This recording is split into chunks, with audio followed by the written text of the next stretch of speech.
Queridos amigos y hermanos, sean ustedes bienvenidos a este su programa Lecciones para la Eternidad. Me encuentro muy contento y feliz de estar con ustedes en esta oportunidad. Y como verán, Ronald no está con nosotros. Sin embargo, él va a estar en posteriores programas y también hay muchas sorpresas que van a venir más adelante. Y yo tengo en esta ocasión el gusto y el privilegio de estar con ustedes en calidad de moderador. Y están conmigo también dos amigos que han estado activos en este programa. Por mi lado derecho tengo a Samuel, que ha estado con nosotros también. ¿Cómo estás, Samuel? ¿Cómo te sientes? Hola Joel, muy bien, gracias a Dios. Buenas tardes para ustedes también, que el Señor los bendiga. Yo me siento privilegiado y orgulloso de ser utilizado por el Señor, y espero que así sea, para trazar estas palabras de bendición que sin duda van a ser un bálsamo para aquellas almas sedientas de este tan maravilloso y hermoso libro como lo es el libro de Juan. Es un libro espectacular, ya que es un libro que trata del amor, y Cristo, en su esencia, Él es amor. Entonces por eso soy muy privilegiado y muy agradecido con Joel por haberme invitado en esta tarde. Amén. Y por mi lado izquierdo tengo a Micaela, que también ha estado con nosotros en algunos programas. ¿Cómo estás, Micaela? ¿Cómo te sientes? ¿Qué tal? Muy bien, gracias a Dios. Es también siempre una alegría poder compartir aquí el estudio de la lección juntos.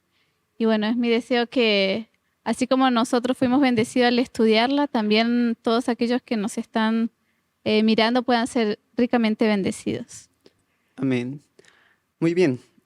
Antes de dar inicio al comentario, al estudio que vamos a hacer, quisiera recordarles a cada uno de ustedes que nos ven que puedan darle like al programa que estamos transmitiendo, que estamos nosotros teniendo el gusto de acompañarlos. Puedan ustedes también compartir con aquellos seres queridos que ustedes tienen, con aquellos que están interesados en este tipo de programas. Puedan también tener la libertad de comentar, de hacer sus preguntas y tal vez en esta ocasión comentar de dónde nos escuchan. Así que están a toda disposición y también puedan participar de los programas que se está teniendo a través del canal IAJ Hispano. Puedan también unirse al grupo de WhatsApp, que la dirección del enlace está en la descripción de este video. Y ahora, sin más que decir, vamos a dar inicio a este pequeño estudio y para eso voy a pedir a Micaela que nos pueda dirigir en oración. Oremos. Padre querido, queremos agradecerte por la vida, porque podemos estar aquí estudiando tu palabra. Queremos rogar la dirección del Espíritu Santo, que pueda guiar nuestras mentes, nuestros pensamientos, nuestras palabras, que todo lo que sea dicho aquí sea para gloria de tu nombre y que todas las personas que están asistiendo puedan ser bendecidas y que el Espíritu Santo también trabaje sobre sus corazones. Es lo que te rogamos en el nombre de Jesús. Amén. Muy bien, la lección para esta semana es la lección número 3, que lleva por título La historia de fondo, el prólogo. Como ustedes ya se habrán dado cuenta, la lección no está llevando una relación de capítulo por capítulo, más bien está estructurado de acuerdo a temas que de hecho son muy importantes y el autor de la lección tuvo bien hacerlo así. ¿Y por qué menciono esto? Porque en la lección de esta semana, la lección número 3, va a tratar acerca del primer capítulo, del capítulo introductorio al libro de Juan, donde el autor, teniendo la iniciativa de dar este tipo de introducción, nos va a mostrar también el propósito de este libro.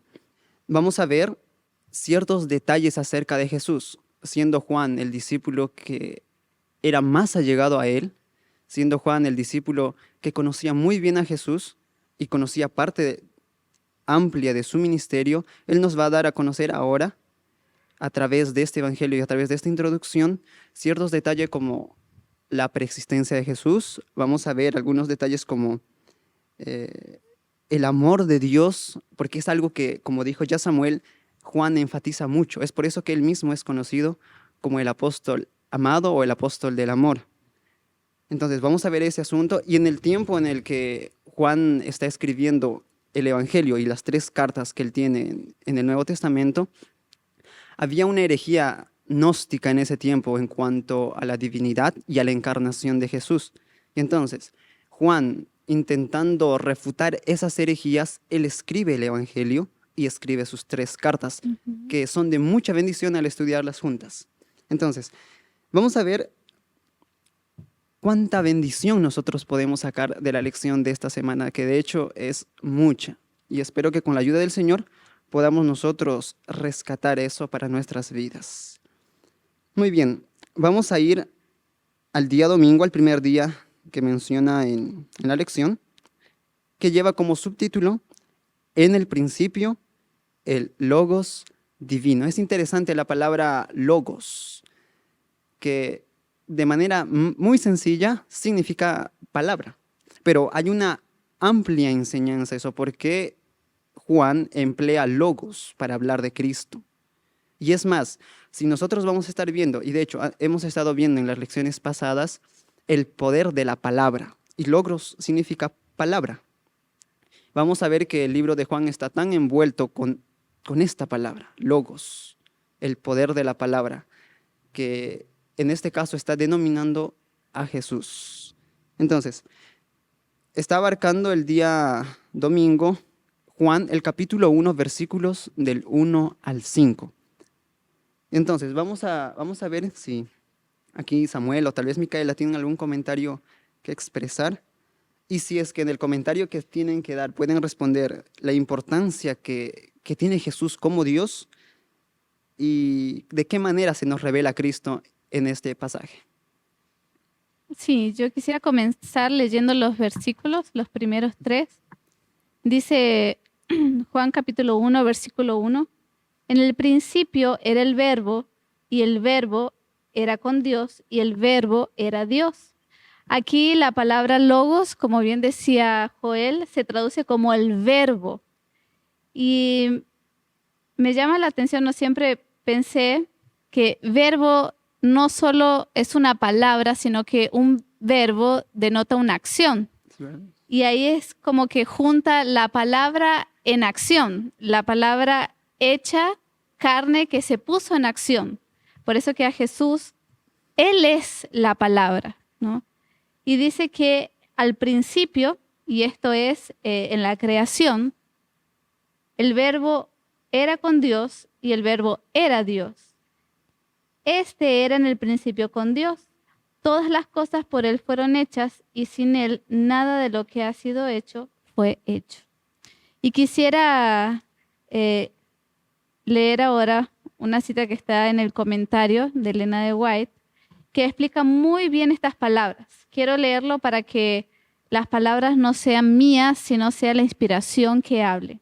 Porque este tema de la divinidad de Cristo es un poco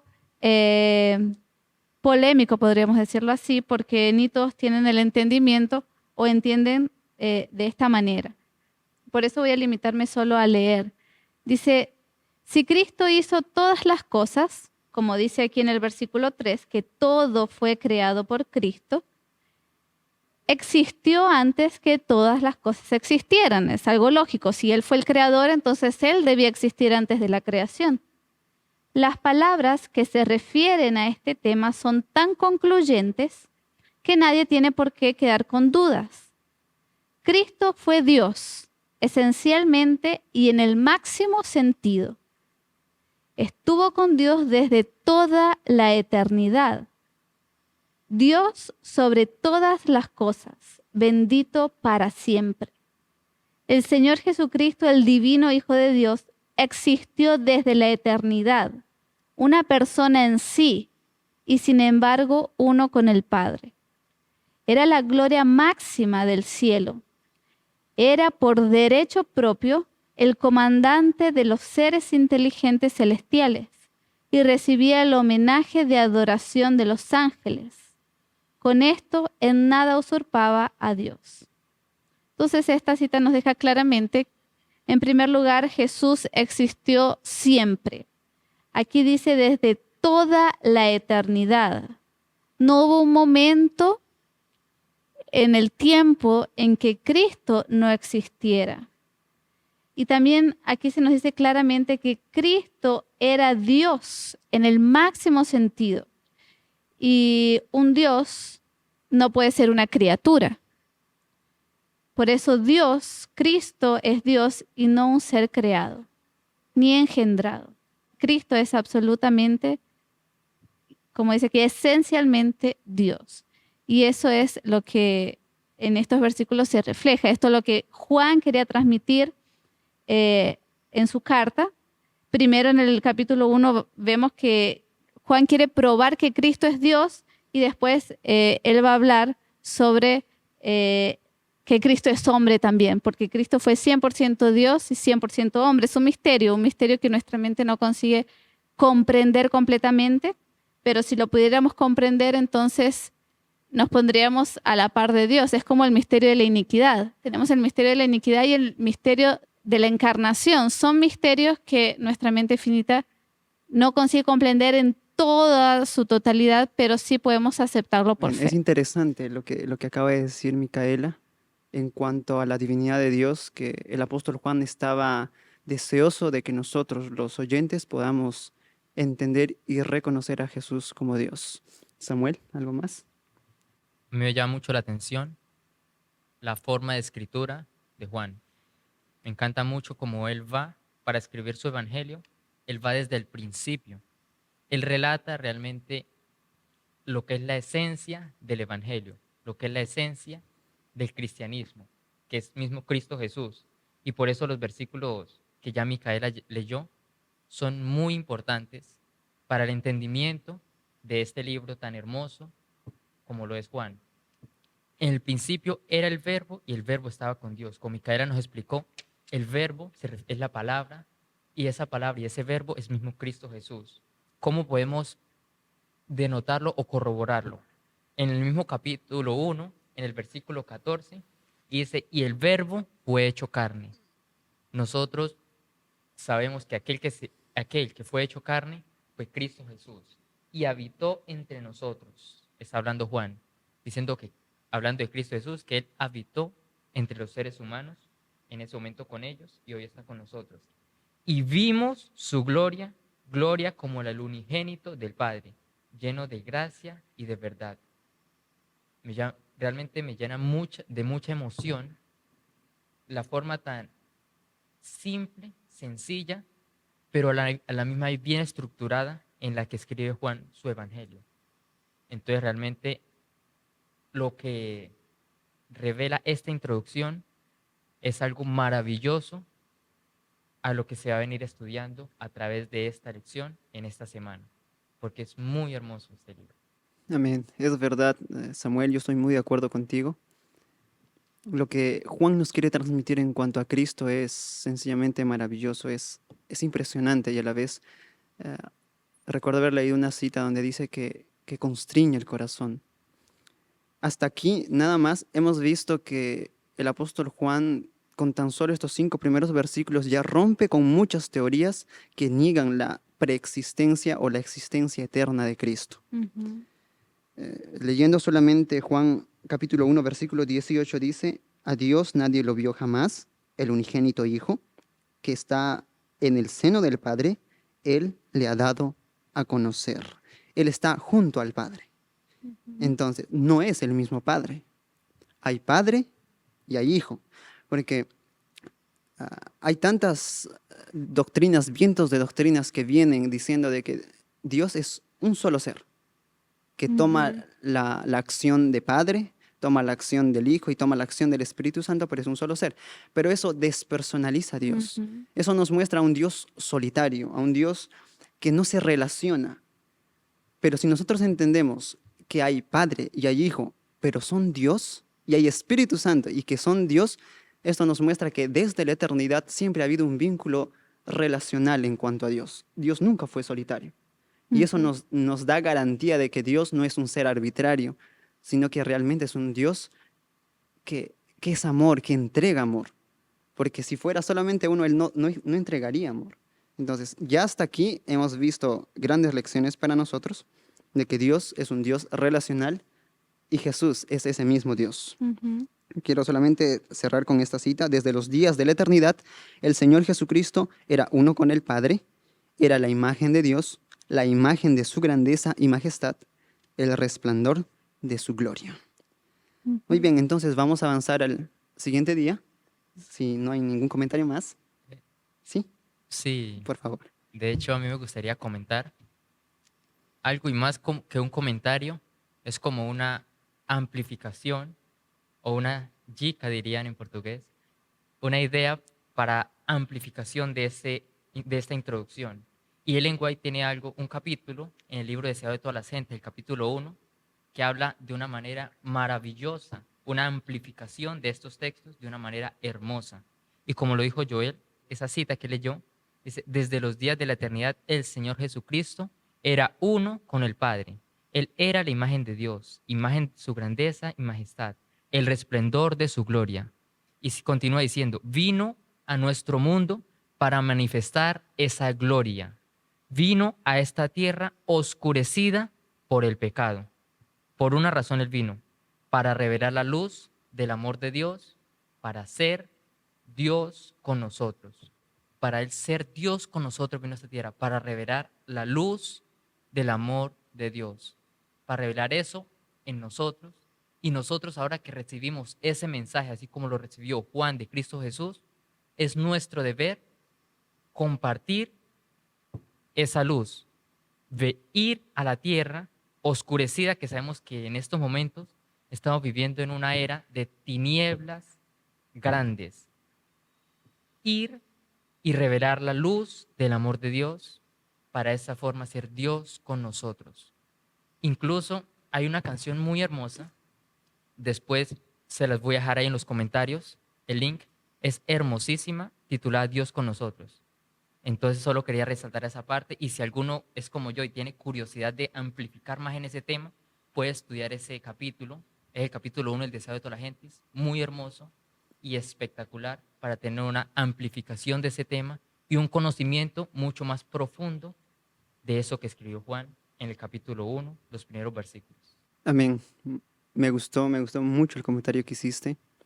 Aquel Dios que, como los primeros versículos muestra, un Dios creador, un Dios del cual todas las cosas fueron hechas y sin Él nada de lo que ha sido hecho fue hecho, ese mismo Dios se hizo hombre, como uno de nosotros. Y de eso es lo que trata el siguiente día, el día lunes, donde lleva por subtítulo la palabra hecha carne.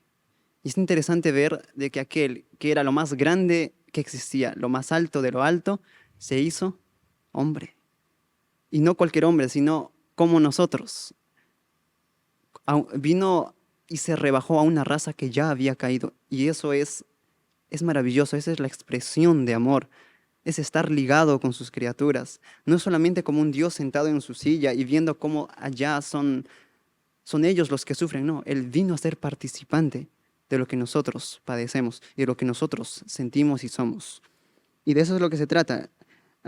Está ubicado en Juan el capítulo 1, versículos 1 y 3 nuevamente, y esta vez haciendo la ampliación al versículo que ya había leído Samuel, el versículo número 14. Ahora, aquí yo quiero hacer algunas preguntas. Según estos textos, ¿qué es lo que vino a hacer Jesús? Yo sé que ya se respondió, pero hay algo más. Yo sé que podemos comentar un poquito más. ¿Qué es lo que Jesús hizo de acuerdo a los textos aquí? Y esta pregunta tal vez un poco polémica, pero me gustaría que puedan dar su punto de vista. ¿Cuán humano fue Jesús? Bien, quisiera comentar y también leer. A mí siempre me gusta leer bastante del Espíritu y Profecía. Y así como en los primeros versículos Juan nos presenta la divinidad de Cristo, ahora en el versículo 14 él nos va a hablar sobre la humanidad de Cristo. Y dice que Cristo voluntariamente tomó la naturaleza humana. Fue un acto suyo y por su propio consentimiento. Revistió su divinidad con humanidad. Él había sido siempre como Dios. Y aquí realza de nuevo que Él siempre fue como Dios. Y en siempre es siempre, no es desde un cierto tiempo, sino que siempre había sido siempre como Dios. pero no apareció como Dios. Veló las manifestaciones de la deidad que habían producido el homenaje y originado la admiración del universo de Dios. Fue Dios mientras estuvo en la tierra, pero se despojó de la forma de Dios y en su lugar tomó la forma y la figura de un hombre. Anduvo en la tierra como un hombre. Por causa de nosotros se hizo pobre, para que por su pobreza pudiéramos ser enriquecidos. Puso a un lado su gloria y su majestad. Era Dios, pero por un tiempo se despojó de las glorias de la forma de Dios. Aunque anduvo como pobre entre los hombres repartiendo sus bendiciones por doquiera que iba, a su orden legiones de ángeles habrían rodeado a su Redentor y le hubieran rendido homenaje. Pero anduvo por la tierra sin ser reconocido, sin ser confesado por sus criaturas, salvo pocas excepciones. Y como dije anteriormente, este es el misterio de la encarnación de Cristo. Como Cristo, siendo Dios, Él nunca dejó de ser Dios al hacerse hombre, pero también fue 100% cierto hombre. Respondiendo a tu pregunta, que dijiste cuán humano fue Cristo, Él fue 100% humano, totalmente humano, ¿sí? Él tomó nuestra naturaleza para poder vencer en nuestra naturaleza, para dejarnos un ejemplo y el poder para vencer. Porque si Él hubiese tenido alguna ventaja en relación a nosotros, no hubiese podido ser nuestro ejemplo. Como dice Hebreos, Él fue tentado en todo, pero sin pecado. Y me gustaría leer ese versículo que me vino ahora a la mente. Esperen.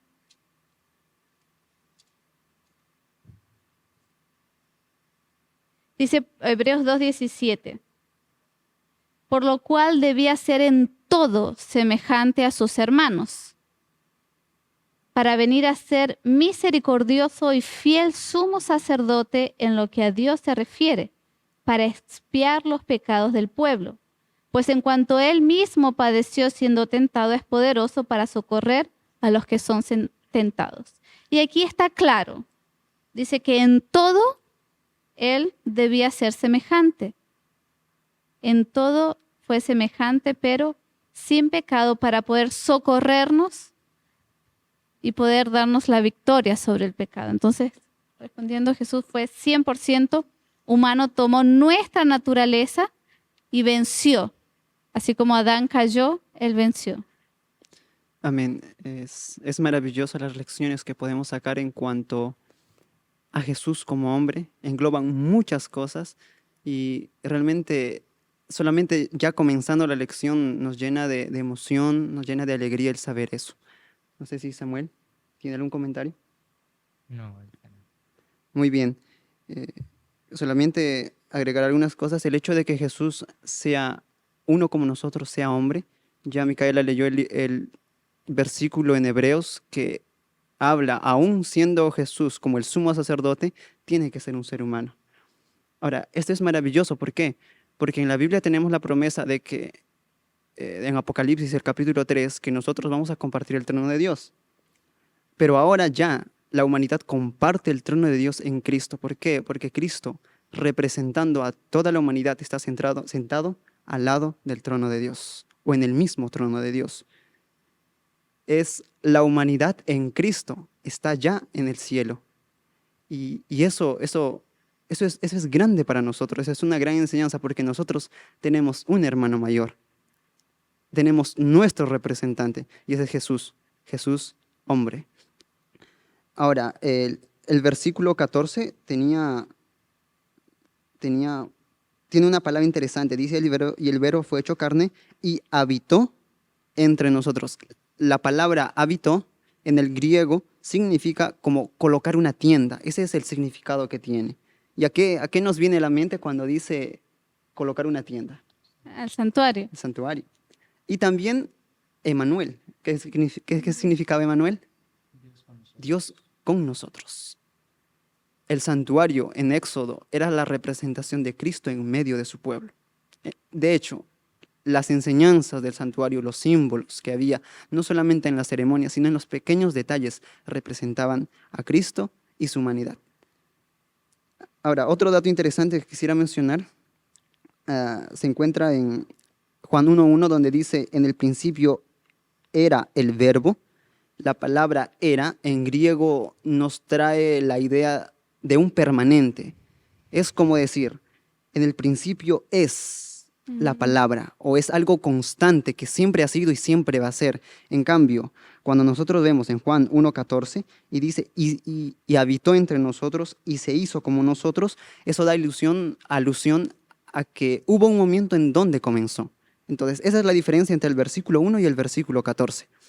Siempre fue el verbo y llegó a ser como nosotros. Entonces, podemos ver ese detalle importante en este día de la lección. Bien, vamos a pasar al siguiente día, al día martes, que lleva por subtítulo Oír y no oír la palabra.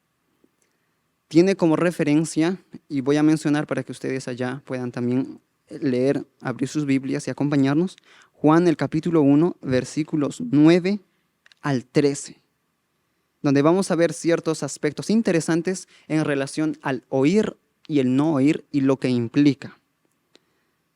Muy bien, ¿qué es lo que implica oír? ¿Y cuáles son las consecuencias del no oír? No sé si alguno ahora tendría el gusto de compartir, o de hacer un comentario de los primeros versículos. De hecho, yo quisiera comentar el versículo 9, comenzando, mientras van pensando el comentario, van formulándolo bien. Dice así, aquel era la luz verdadera que alumbra a todo hombre que viene a este mundo. Este texto es maravilloso porque nos habla de que la humanidad no es nacida a condenación, sino es nacida para que Cristo venga y lo alumbre. La luz llegó a todos, pero como dice más adelante, a los suyos vino y los suyos no lo recibieron. Nos da también la idea de que la luz llega a todos, pero no todos acogen o abrazan esa luz. Entonces, hasta ahí vemos ya el asunto de oír y el no oír, que tiene que ver con recibir la luz y no recibirla. Bueno, hasta aquí ya. Aquí me llamó la atención, a mí en el comentario de Elena de White, lo que cuenta aquí, que está escrito en el deseado, de la comparación entre las luces del templo. Dice que cuando Cristo pronuncia estas palabras, yo soy la luz del mundo, dice que ellos estaban contemplando el templo y era época de fiestas. Dice que las luces se encendían y arrojaban luz por toda Jerusalén. Se encendían a la noche, ¿sí?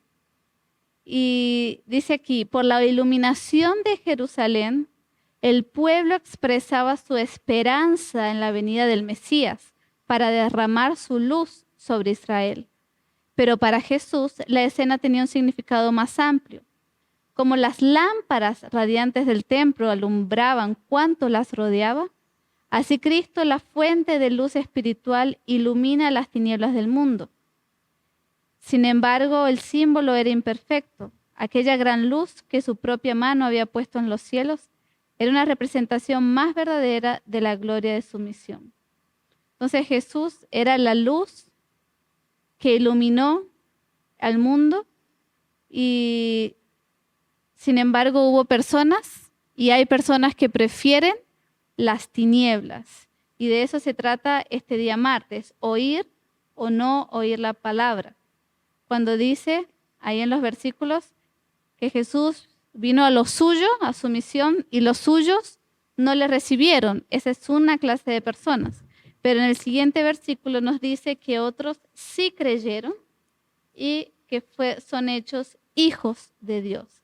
Y bueno, ya me estoy adelantando para el miércoles, ¿no? De estas dos clases de personas. Aquellos que aceptan, que creen y aquellos que rechazan.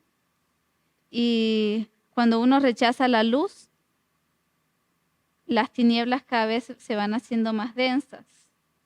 Y realmente es muy peligroso para nuestra alma rechazar cualquier luz que llega hacia nosotros. Debemos, toda luz, todo conocimiento, siempre pedirle al Señor que Él obre eso en nosotros, que podamos obedecerle, que lo pongamos en práctica, porque rechazar una luz es peligroso porque nos vamos haciendo más duros, más propensos a rechazar todo lo que Cristo tiene para darnos. Entonces, eso es lo que quería decir. Ya desde el capítulo 1, Cristo está mostrándose como la luz. Perdón, Sí. aquí encontré, es que estaba buscando una cita. Dice que hay luz y gloria en la verdad de que Cristo era uno con el Padre antes de que se pusiera el fundamento del mundo. Entonces, también está relacionado a que esa verdad que venimos hablando entre el domingo y el lunes, que Cristo es Dios, es uno con el Padre, dice que hay luz y gloria que ilumina. Dice, Él es la luz que brilla en un lugar oscuro, iluminándolo con gloria divina y original. Esa verdad, infinitamente misteriosa en sí misma, explica otras verdades misteriosas que de otra manera son inexplicables, mientras que esa verdad está guardada en luz inaccesible e incomprensible. Entonces también Cristo es la luz, pero también hace la comparación de que la verdad de Cristo siendo Dios es una luz que ilumina el resto de las doctrinas de las Escrituras. Eso Amén. también quería recalcar. Samuel. Sí.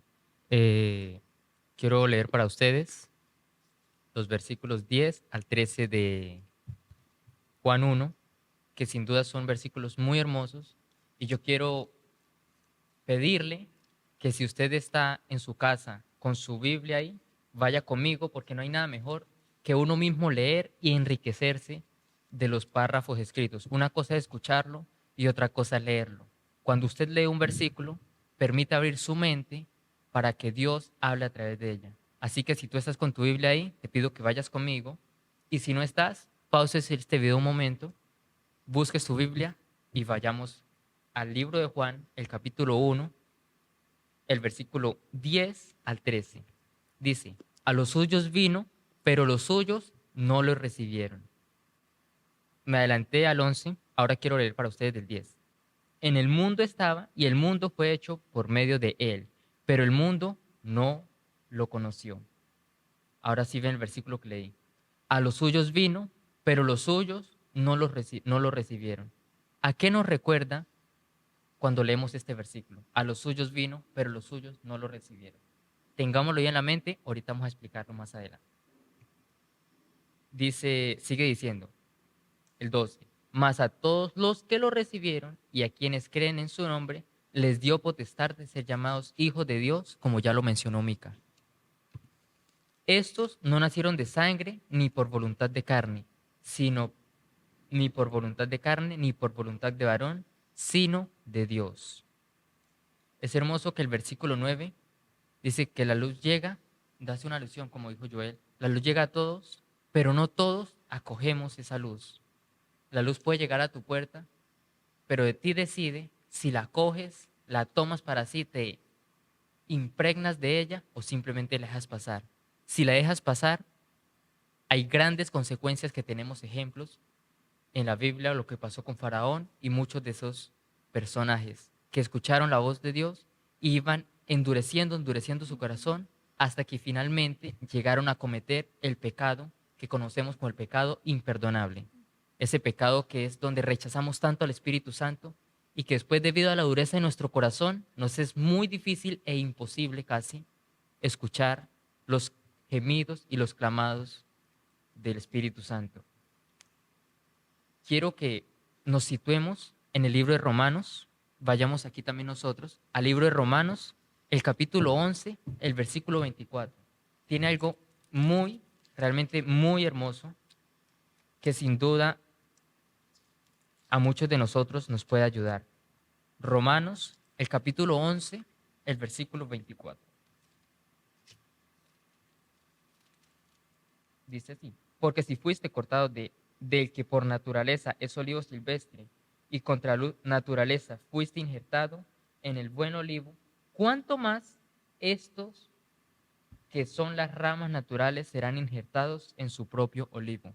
¿A qué está haciendo relación aquí el apóstol Pablo? Vemos que Jesús vino a los judíos, él vino por todos, pero en ese tiempo él vino directamente por su pueblo, por el pueblo de los judíos. Mas sin embargo los judíos rechazaron a Dios. A veces nosotros nos jactamos de porque estamos en nuestra iglesia adventista, tenemos una mayor amplificación, una mayor tolerancia por Dios. Mas sin embargo, si los judíos rechazaron a Dios, Dios busca a otros.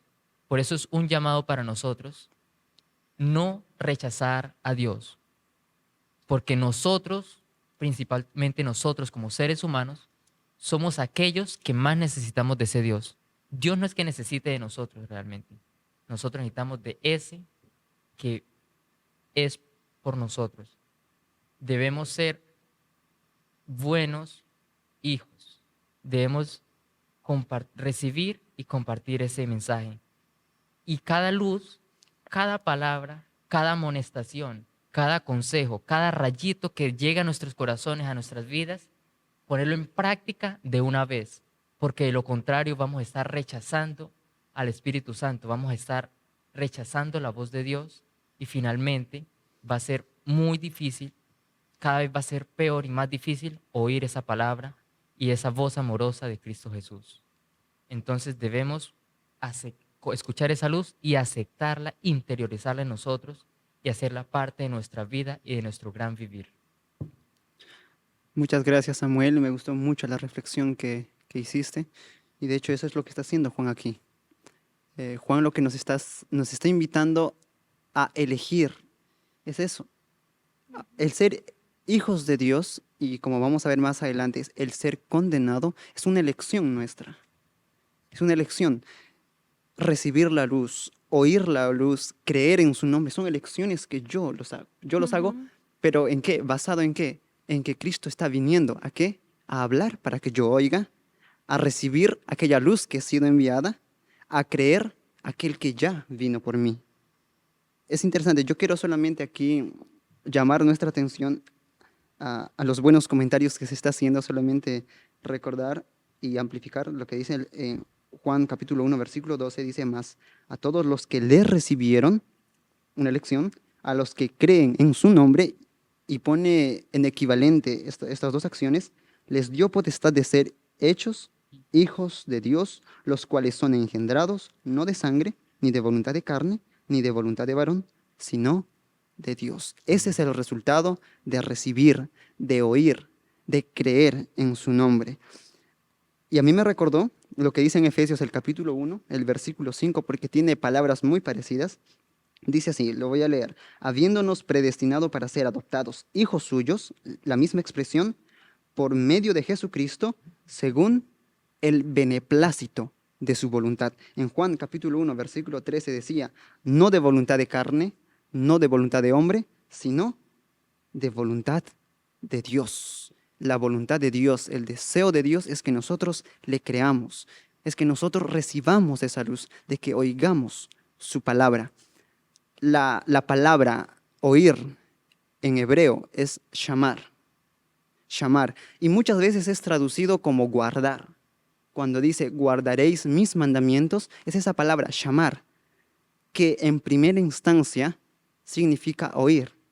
De ahí viene la famosa frase, la Shema, que está en Deuteronomio capítulo 6, o el nombre Shamael, que es Dios oye.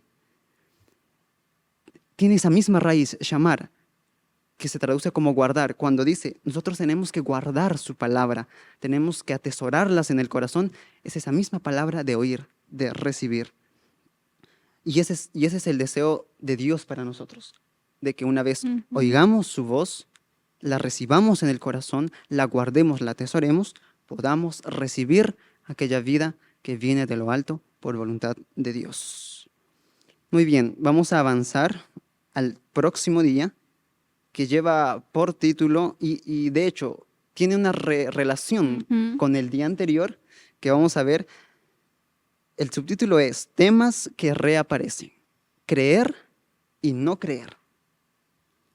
Y tiene como base el, la noche en que Nicodemo se encontró con Jesús, en el discurso que Jesús le da, Juan el capítulo 3, versículos del 16 al 21, y también Juan el capítulo 9, versículos 35 al 41. Y aquí se nos muestra de manera más amplia el hecho de la libre elección, del hecho de que el ser condenado no es algo que viene a mí por parte de un Dios que no me estrecha la mano, sino es una decisión que yo doy aún cuando Dios tiene su brazo estrechado hacia mí.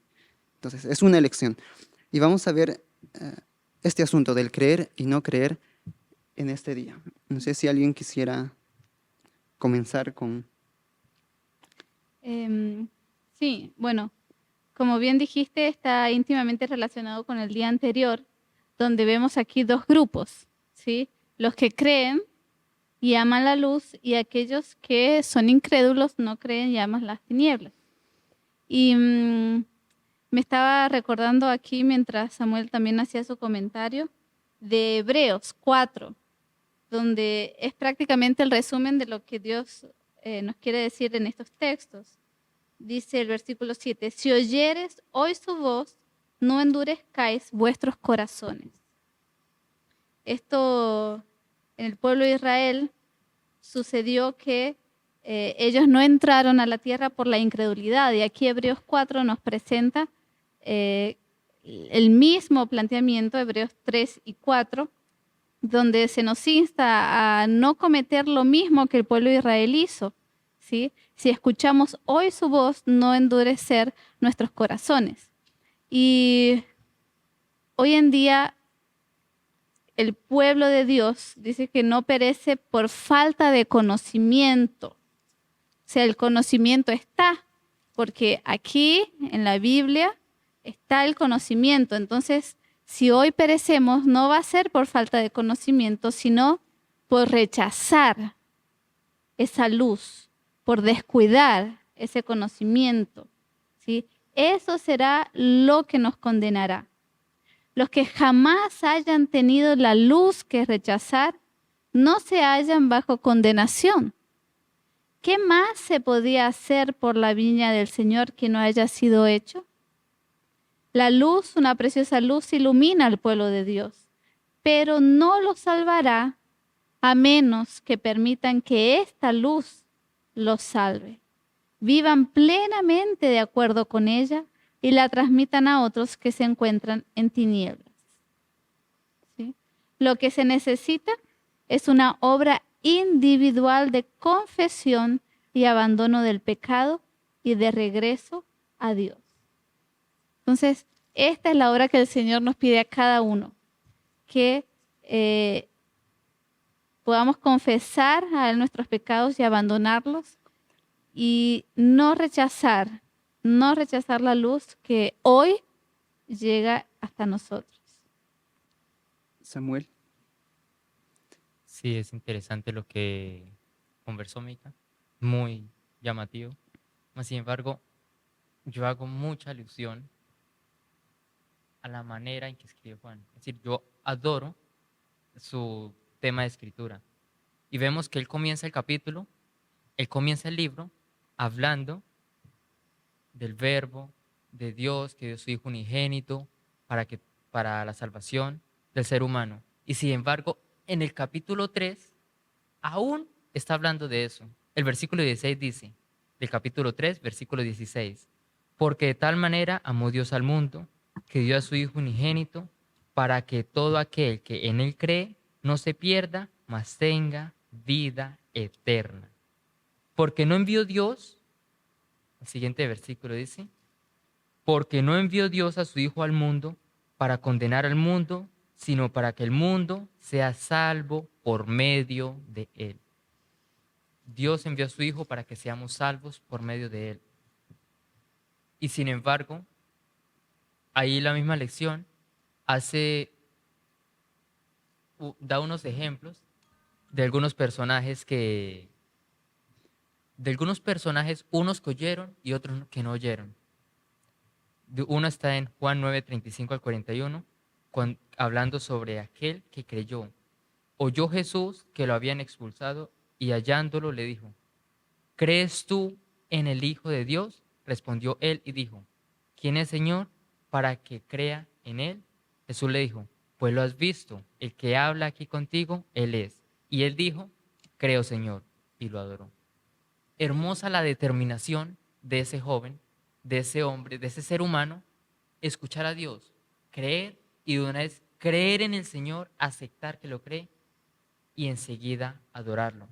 Supongo no, estoy totalmente seguro de que ese debe ser nuestra devoción o nuestra palabra cuando cuando se nos pregunte, ¿tú crees en Dios? Debemos decir, Señor, yo creo. Y no solo decirlo de palabras, sino creer en palabra, en testificación y adorarlo.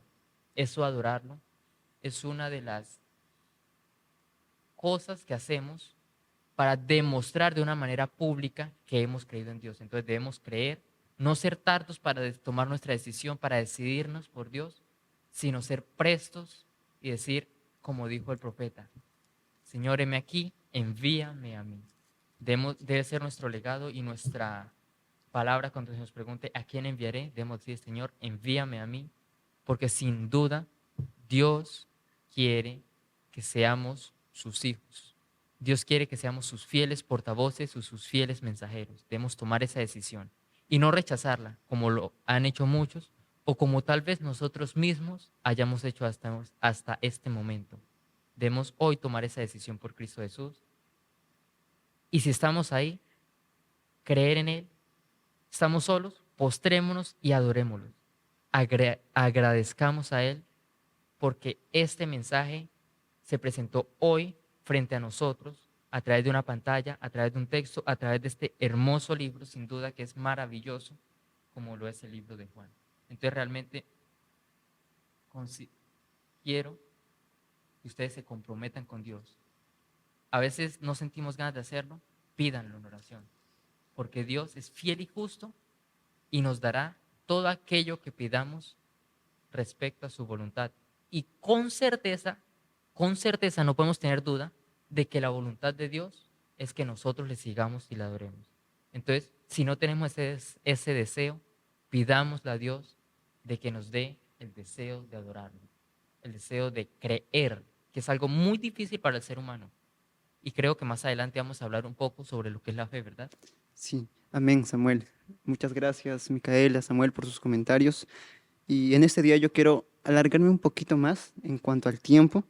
Y mientras ustedes van buscando las respuestas a lo que les voy a preguntar, que es sencillamente, ¿qué es fe? Porque está hablando de creer. Y sabemos que creer es sencillamente fe. Entonces, ¿qué es fe? Por ahí tienen tal vez algún comentario. Mientras tanto, mientras van buscando los textos, las citas, yo quisiera comentar un poquito de este asunto que se está hablando hasta ahora, en el sentido de que qué significa ser condenado, porque creer y no creer, como dice en Juan capítulo 3, versículo 18, el no creer trae condenación.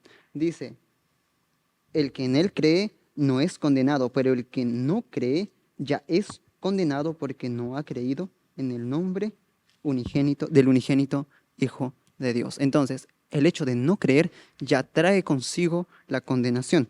Ahora, la lección también daba otro versículo, otro texto, que es Juan el capítulo 9, donde se relata una historia que de hecho a mí me gusta muchísimo.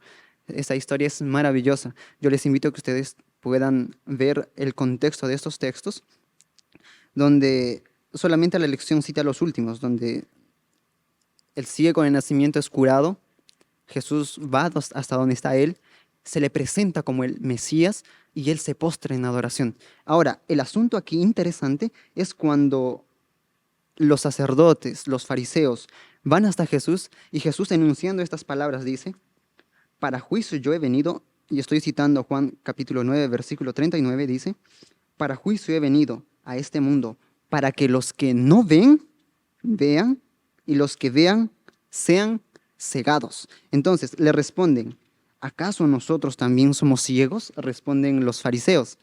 Y Jesús, interpretando esto, dice así: si fueran ciegos, entonces ellos estaban diciendo, no, nosotros sí podemos ver. Si fueran ciegos, no tendrías pecado. Pero ahora porque decís, vemos, vuestro pecado permanece. Aquí el hecho está que no creer incluye la idea de que teniendo la capacidad de ver, teniendo la idea de que yo puedo ver, no veo. Y teniendo la capacidad de oír, yo no oigo. Es por eso que Jesús dice, yo he venido a que los que no ven puedan ver y los que aparentemente dicen que ven sean cegados por el orgullo que hay en su corazón, porque ellos frente a la luz cierran los ojos. Y qué peor que eso. Teniendo delante de él la luz, se creen ciegos. Eso es rechazar a Cristo. Eso es lo que sucedió con el pueblo judío. Rechazaron a Cristo, tomaron por inmunda la sangre de Cristo. Y como bien dijo Samuel, ese es el pecado imperdonable. Ahora sí, yo quisiera escuchar sus comentarios en cuanto a qué es fe. Yo, antes de ir a a la respuesta a la pregunta, quiero solo dar un pequeño comentario a lo que usted dijo. Y es de que el no aceptar al pecado, estar ciegos cuando no aceptamos el pecado. También la única forma en la que nuestro pecado no puede ser perdonado, que nuestro pecado no puede ser limpio, es cuando nosotros no reconocemos ese pecado y nos arrepentimos. Entonces, el primer paso para que nuestro pecado sea perdonado debe ser el reconocimiento de que estamos en el pecado, para de esa forma salir de ese pecado. Lo mismo acontece con una adicción. No podemos salir de una adicción si no reconocemos de que fuimos adictos. El pecado es similar. Ahora ya respondiendo a su pregunta, la de qué es fe, ¿verdad? Ujú. Encontré algo muy hermoso en el manuscrito 6 de 1889. El subtítulo dice La definición de la fe. Es un texto que encontré muy pertinente y muy hermoso y dice así. Voy a compartirlo para ustedes para que reflexionemos juntos. Se debe, se debe enseñar la fe salvadora. La definición de fe en Cristo Jesús se puede dar en pocas palabras. Se puede dar en pocas palabras. Es el acto, escuchen bien, es el acto del alma por el cual todo hombre se entrega a la custodia y el control de Cristo Jesús. Esa es la fe. El acto del alma por el cual el hombre se entrega control y custodia totalmente al control de Cristo Jesús. Es cuando el hombre lleva su inmundicia, lleva su pecado y lo entrega ante Cristo Jesús para que Él, y confía en Él de una manera plena, de que Él va a limpiar ese pecado, que va a limpiar ese corazón inmundo. Entonces es una entrega total, sin duda. Es el acto, voy a leer para usted de nuevo, es el acto del alma por el cual todo hombre, no dice hombre específico, dice todo hombre se entrega a la custodia y el control de Cristo Jesús. Hablando de Jesucristo. Del hombre. Él permanece en Cristo y Cristo permanece supremamente en el alma por la fe. El creyente confía el alma y el cuerpo a Dios y con convicción puede decir, poderoso es Cristo para guardar lo que le he confiado hasta aquel día. Debemos nuestra alma decir, Amén. confiar, poderoso es Cristo que guardará lo que yo le he confiado, mi inmundicia, mi pecaminosidad, hasta aquel día que finalmente sea erradicado por siempre el pecado. Entonces, debemos llevar eso con convicción, certeza, con plenitud y con entrega absoluta nuestro pecado a Cristo Jesús. Y ojo, esa fe no se puede lograr mediante nosotros. Esa fe únicamente se puede lograr mediante Cristo Jesús. En este momento llega a mi mente, no sé si Joel recuerda, cuando los discípulos estaban intentando curar a un endemoniado, Ujú. que sin embargo no pudieron. Y cuando viene Cristo Jesús dice que es falta de fe, ¿verdad? Sí. Y le dice al Padre que debe creer. Y el Padre dice, pero Señor, yo no sé creer, ayúdame a creer. Cuando Él reconoce, cuando Él dice, Señor, ayúdame a creer, ayuda a mi incredulidad, que soy incrédulo, ahí es donde finalmente su Hijo es sano. Si nosotros no hallamos fe, que es cero del ser humano, debemos pedir a Cristo Jesús que ayude nuestra incredulidad. Si nos hace muy difícil confiar en Cristo Jesús, entregarle todo lo que nos atañe, todo lo que nos amarga la vida, debemos pedir a Cristo Jesús que nos dé confianza en Él y que podamos entregarlo de manera absoluta, total, en sus manos, porque Él es dueño de esa culpa y esa carga y ese pecado. Él lo compró por nosotros. Nosotros no somos merecedores de eso. Debemos entregarlo de una manera total hasta aquel día, como dice el texto, hasta aquel día en que finalmente seamos liberados de una manera total, absoluta, de lo que es el pecado. Amén. Poderosa cita y muy buen comentario a lo que es fe. Micaela, sí. Bueno, la definición bíblica, bastante conocida sobre lo que es fe, está en Hebreos capítulo 11, versículo 1, donde dice que la fe es la certeza de lo que se espera, la convicción de lo que no se ve. Y la fe, en otras palabras, es confianza, como dijo Samuel. Y hay otra definición que nos trae el Espíritu de Profecía, donde dice que la fe es confiar en Dios, es creer que nos ama y sabe mejor lo que es, y sabe mejor qué es lo que nos conviene. La fe es confiar en que, aunque, como dice aquí en Hebreos, la convicción de lo que no se ve, yo no me veo, quizás por todos mis defectos, yo no me veo cómo puedo salvarme, cómo puedo ser salva. Pero si Dios lo ha prometido, tengo que creer en su palabra. Amén. Si Dios ha prometido en sus promesas que Él va a hacer una obra, tengo que creer en esa palabra, aunque no lo vea, aunque con mis ojos no pueda visualizarlo, tengo que creerlo. Y como dice aquí la cita, es creer que Dios nos ama y entregarle todo a su cuidado. O sea, Dios sabe lo que es mejor para nosotros. Entonces, debemos confiar completamente en Él. Amén. Muy buena las citas que se compartieron en cuanto a la fe. Yo también quiero leer una cita de la sierva del Señor y con esto cerramos este día. Dice así: puedes afirmar que crees en Jesús cuando, y eso es fe, puedes afirmar que crees en Jesús cuando aprecias el costo de la salvación. Puedes declararlo cuando sientes que Jesús murió por ti en la cruel cruz del Calvario. Cuando tienes una fe inteligente que comprende que su muerte te hace posible que dejes de pecar y que mediante la gracia de Dios perfecciones un carácter, recto que te es otorgado como la compra de la sangre de Cristo. Eso es tener una fe inteligente. Es verdad, la fe no es un sentimiento, pero también incluye el sentir que Cristo murió por mí en la cruel cruz del Calvario. Eso es fe. Se encuentra en la Review Herald, 24 de julio de 1888. Y bien, vamos a pasar al último día, el día jueves, que lleva por subtítulo temas que reaparecen nuevamente, y en esta ocasión es gloria.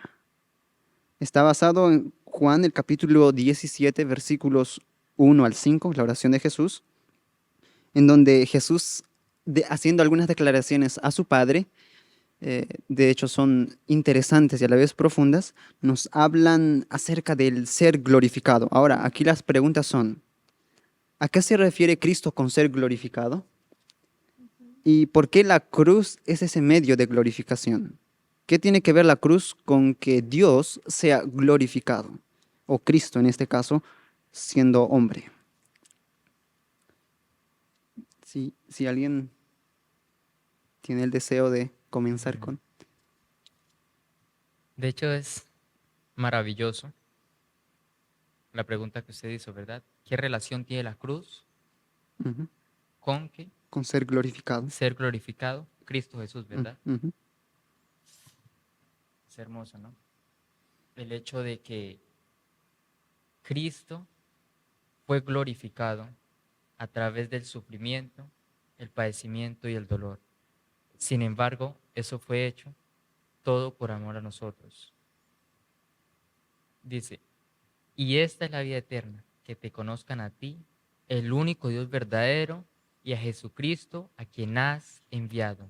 Yo te he glorificado en la tierra, he acabado la obra que me diste que hiciera. ¿De qué manera glorificó Jesús a Dios en la tierra? Acabó la obra que Él le dio que hiciera. ¿Cuál era esa obra que Él nos dio para hacer? Revelar al mundo el carácter de Dios. Fue una obra maravillosa. Vencer al pecado, viviendo una vida de plena santificación, una vida ajena de todo pecado aquí en esta tierra, y finalmente glorificarse en la cruz del Calvario. Finalmente completar ese trabajo en aquella cruz.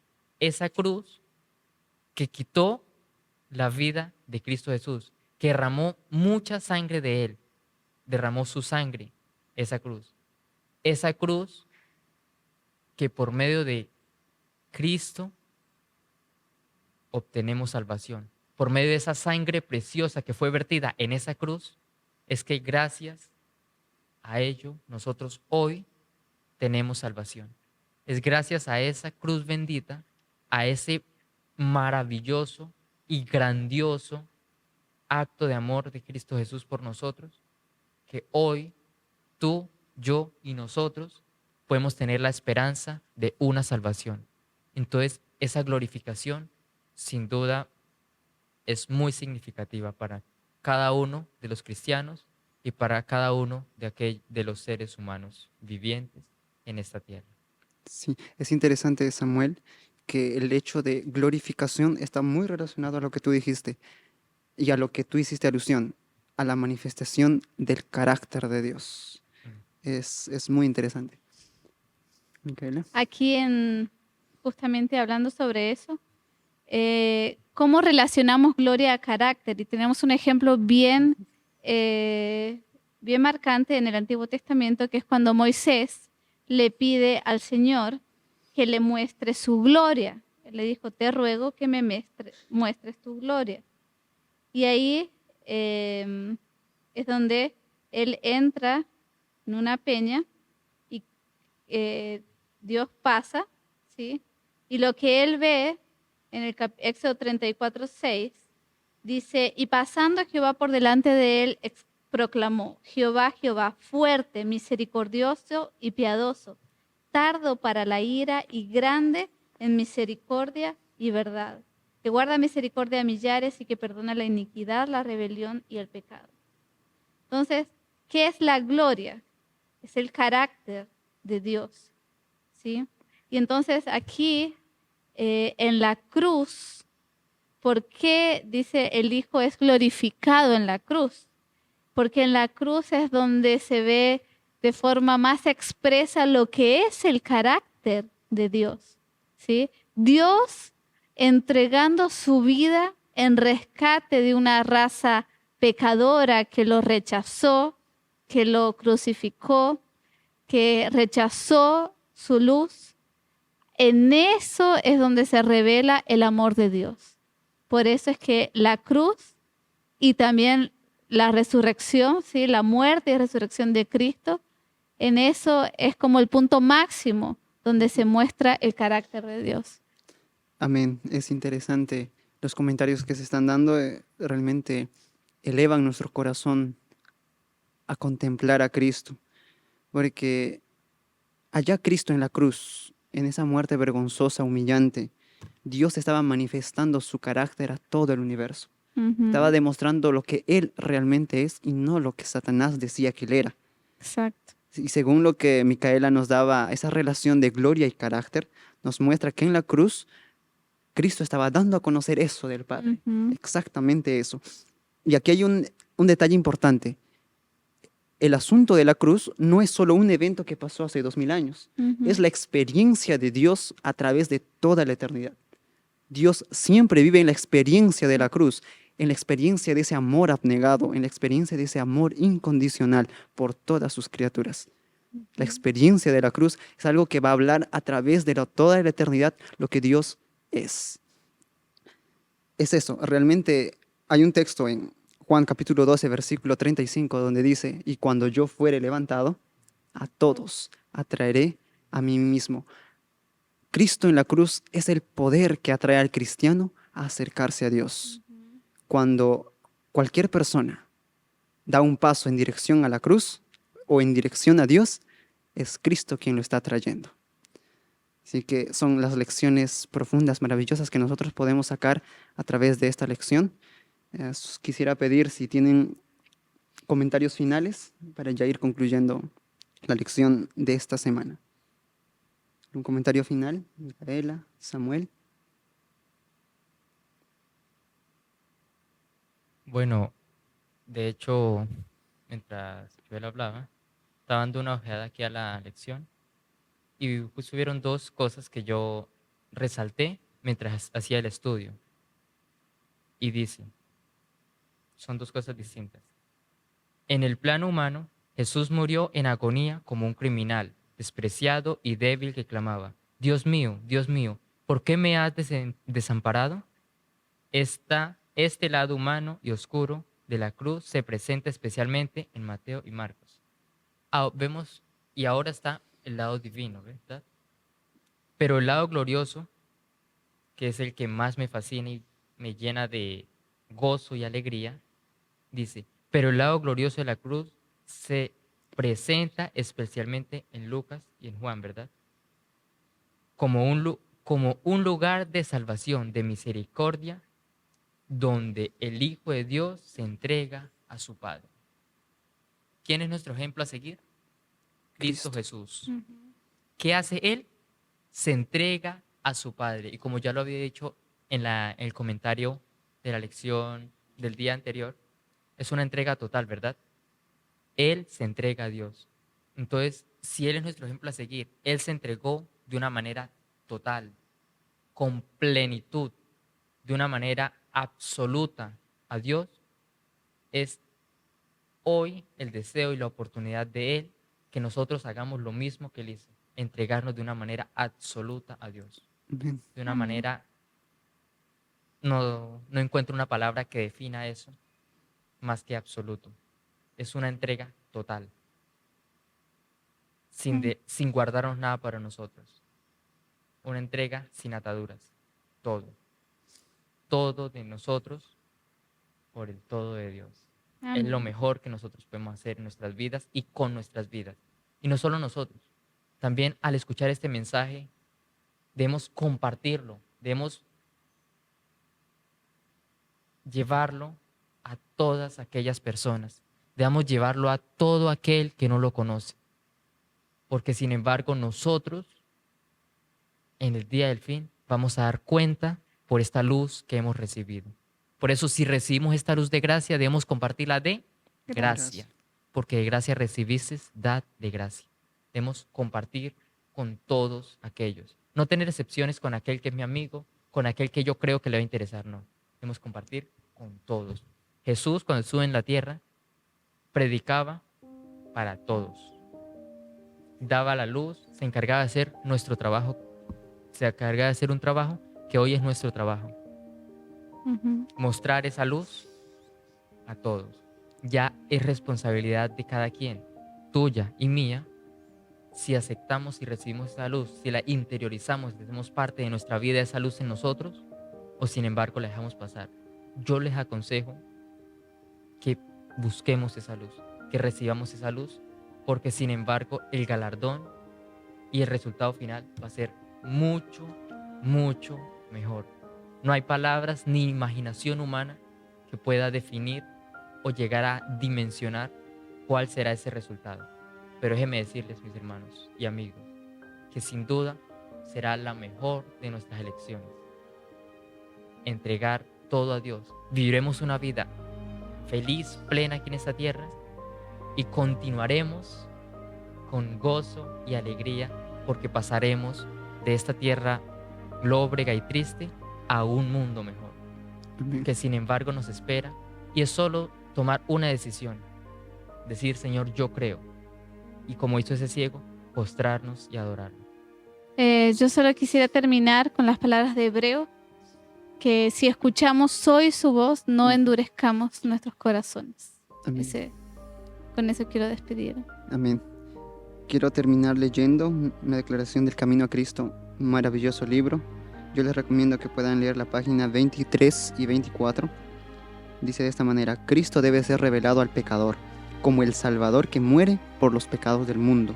Y cuando contemplemos al Cordero de Dios sobre la cruz del Calvario, el misterio de la redención comenzará a revelarse a nuestra mente y la bondad de Dios nos guiará al arrepentimiento. Cuando nosotros, los seres humanos, hacemos un esfuerzo por reformarnos, nacido de un corazón sincero